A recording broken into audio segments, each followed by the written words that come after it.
Welcome to civils only.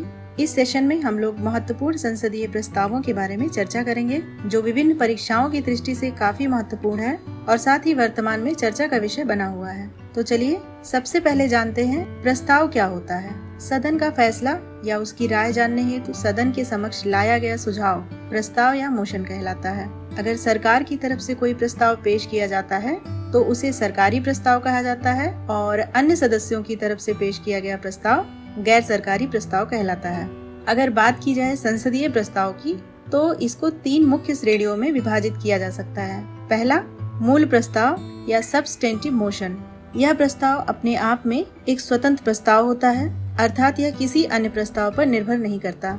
उदाहरण के तौर पर धन्यवाद प्रस्ताव, अविश्वास प्रस्ताव, महाभियोग प्रस्ताव, लोक महत्व के किसी मामले पर स्थगन प्रस्ताव आदि पर। दूसरा है स्थानापन्न प्रस्ताव या सब्स्टिट्यूट मोशन। सदन के द्वारा इसे स्वीकार कर लेने पर मूल प्रस्ताव स्थगित हो जाता है। तीसरा है सहायक प्रस्ताव यानी सब्सिडियरी मोशन। इस प्रस्ताव के स्वयं का कोई अर्थ नहीं होता, बल्कि इसे सदन में तब तक पारित नहीं किया जा सकता जब तक इसे मूल प्रस्ताव का संदर्भ प्रस्तुत न हो।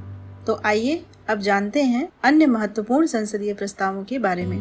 पहला है अविश्वास प्रस्ताव, जिसे हम नो कॉन्फिडेंस मोशन भी कहते हैं। जैसा कि हम जानते हैं कि आर्टिकल 75 के तहत मंत्रिपरिषद लोकसभा के प्रति सामूहिक रूप से उत्तरदायी होती है, जिसका अभिप्राय यह है कि मंत्रिपरिषद तभी तक है जब तक कि उसे सदन में बहुमत प्राप्त है या जब तक सदन का उसमें विश्वास है, और इसी विश्वास का पता लगाने के लिए अविश्वास प्रस्ताव लाया जाता है।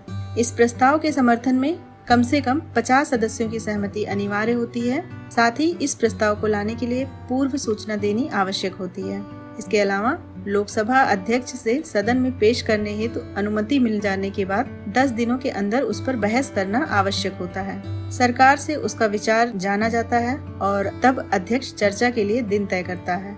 इस प्रस्ताव में सरकार के विरुद्ध जितने भी आरोप लगाए गए होते हैं, पारंपरिक तौर पर प्रधानमंत्री खुद उसका जवाब देते हैं। ध्यातव्य है कि अविश्वास प्रस्ताव पूरे मंत्रिपरिषद के विरुद्ध लाया जाता है और यदि वो लोकसभा में पारित हो जाए तो मंत्रिपरिषद को त्याग पत्र देना पड़ता है, यानी सरकार गिर जाती है। अगला है निंदा प्रस्ताव। निंदा प्रस्ताव के तहत यह उल्लेख करना आवश्यक होता है कि इसे क्यों लाया जा रहा है और यह किस विषय से संबंधित है। निंदा प्रस्ताव पूरे मंत्रिपरिषद के विरुद्ध, कुछ मंत्रियों के विरुद्ध या फिर किसी एक मंत्री के विरुद्ध भी उसके किसी काम के संदर्भ में खेद, रोष, आश्चर्य प्रकट करने या निंदा करने के लिए लाया जाता है। किंतु याद रखिएगा, यदि निंदा प्रस्ताव सदन से पास हो भी जाता है तो इसमें सरकार को त्यागपत्र देने की जरूरत नहीं होती है। अगला है कटौती प्रस्ताव या कट मोशन। इस प्रकार के प्रस्ताव किसी सदस्य द्वारा वाद विवाद को समाप्त करने के लिए लाया जाता है। कटौती प्रस्ताव 4 प्रकार के होते हैं। पहला साधारण कटौती, दूसरा घटकों में कटौती, तीसरा कंगारू कटौती और फोर्थ है गिलोटिन प्रस्ताव।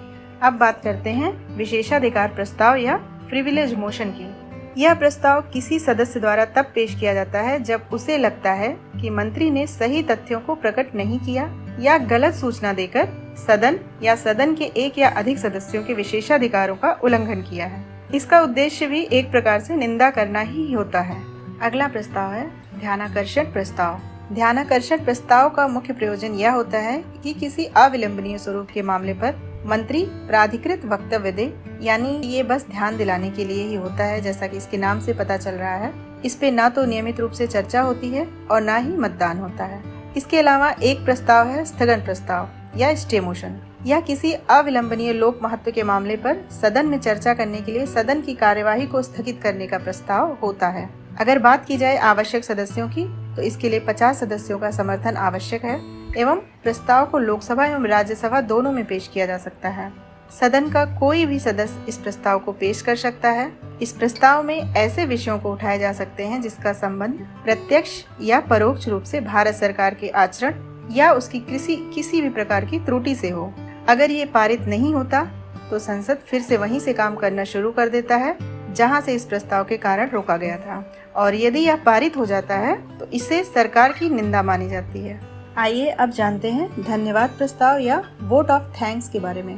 प्रत्येक आम चुनाव के पहले सत्र एवं प्रत्येक वित्तीय वर्ष के पहले सत्र में राष्ट्रपति सदन को संबोधित करते हैं और अपने संबोधन में राष्ट्रपति पूर्ववर्ती वर्ष और आने वाले वर्ष में सरकार की नीतियों एवं योजनाओं का खाका प्रस्तुत करते हैं। राष्ट्रपति के इस भाषण की दोनों सदनों में चर्चा होती है, उस पर वाद विवाद होता है और इसी को धन्यवाद प्रस्ताव कहा जाता है। तो ये थे महत्वपूर्ण संसदीय प्रस्ताव जिसकी आज हम लोगों ने चर्चा की। मिलते हैं नए टॉपिक के साथ नेक्स्ट सेशन में। तब तक के लिए थैंक यू।